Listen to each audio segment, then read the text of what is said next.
The block editor in Thunkable is where you add logic to your app using visual coding instead of writing text-based code. It works by connecting blocks that represent actions, events, and conditions, allowing you to define how your app behaves when users interact with it. Start by opening Thunkable in your browser and selecting the project you want to work on.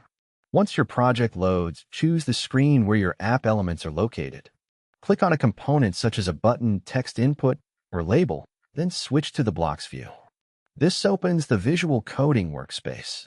Inside the block editor, you will see different categories of blocks. Event blocks are triggered by actions like clicking a button or opening a screen.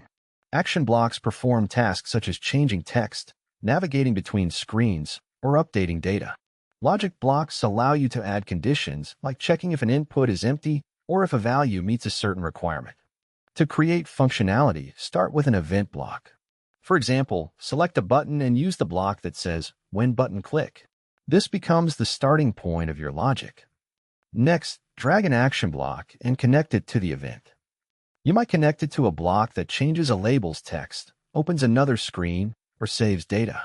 Once the blocks are connected, they form a complete instruction that runs when the event happens. This is how your app becomes interactive. Instead of static screens, you can make elements respond to user actions. You can also combine multiple blocks to create more advanced logic. For example, you can check if a text input is empty before allowing the user to continue. If it is empty, you can show a message. If it is filled, you can navigate to another screen or save the data. This helps you control how users move through your app. The block editor also allows you to work with dynamic values, such as user input or stored data. These values can be used to update labels, images, or other components in real time. This makes your app more responsive and interactive. If you prefer not to build everything manually, you can also use Thunkable's AI chat to generate blocks automatically.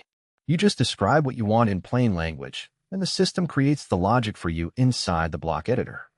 After setting up your blocks, you can test your app using Live Preview. This lets you see how your logic works instantly and make adjustments if something does not behave as expected. And that's how you use the block editor for visual coding in Thunkable.